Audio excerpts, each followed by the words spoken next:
For over 4,000 years, across mountains, rivers, and deserts, a single civilization endured, rising, falling, and rising again. A civilization that invented paper, gunpowder, and philosophy itself. This is the story of ancient China, where every dynasty believed it ruled by divine right, and where history was written not just in books, but in the very bones of the earth.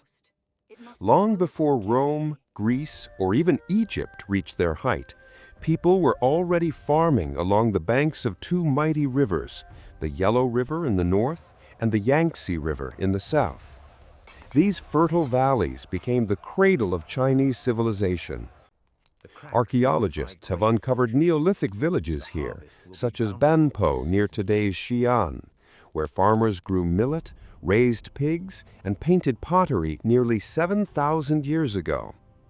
But what truly transformed these scattered tribes into a nation was the belief that order must mirror the heavens, that every ruler must rule with balance, harmony, and virtue.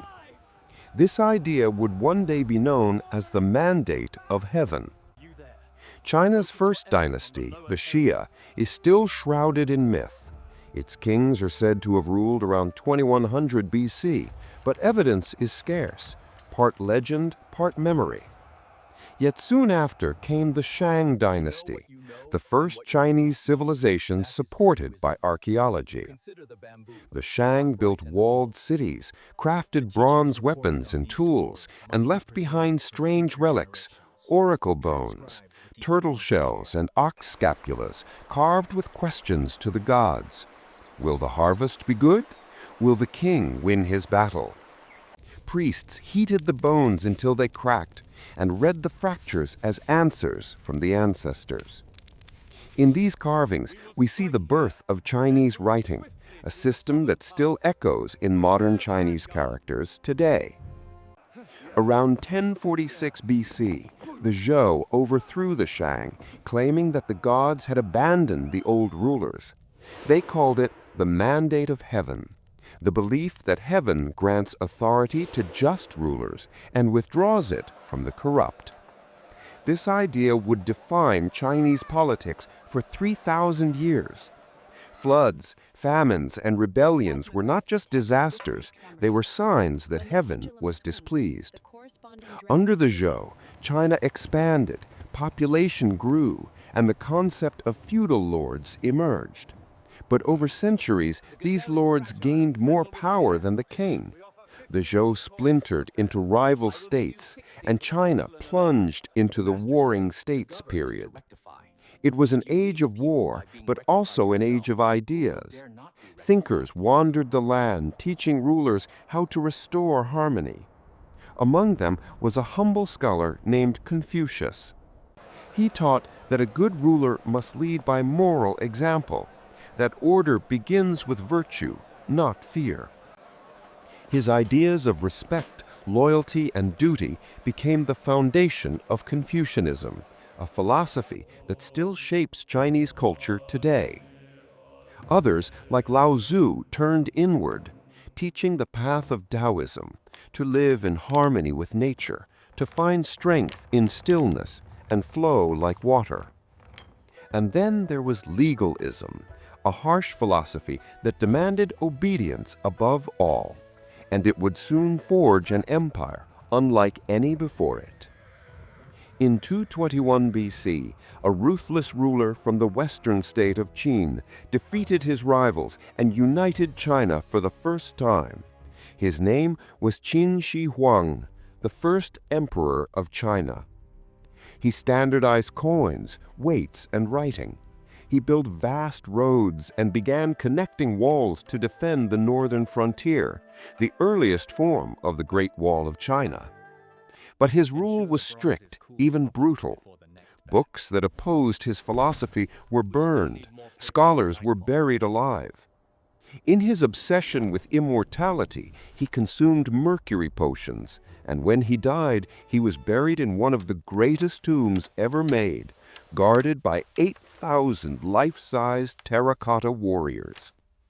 Though his dynasty lasted only 15 years, Qin Shi Huang's legacy would shape China forever. In 206 BC, the Han Dynasty arose, and for the next 4 centuries it would bring China into a golden age of culture, science, and trade. The Han expanded the empire's borders to Korea, Vietnam, and Central Asia. They opened the legendary Silk Road, connecting China with India, Persia, and even Rome. Silk, porcelain, and paper flowed westward, while gold, glass, and horses came east. Under the Han, the Chinese invented paper, improved the seismograph, and developed the compass.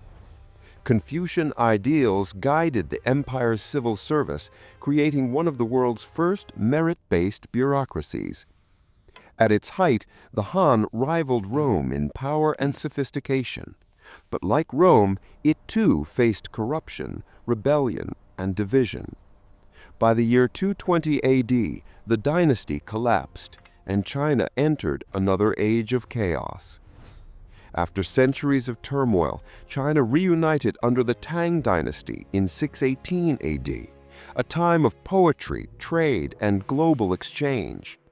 The capital, Chang'an, became one of the largest cities in the world, filled with merchants, scholars, and travelers from across Asia and the Middle East. Buddhism flourished, art and calligraphy reached new heights, the Silk Road boomed once again. Then came the Song Dynasty, bringing even greater innovation.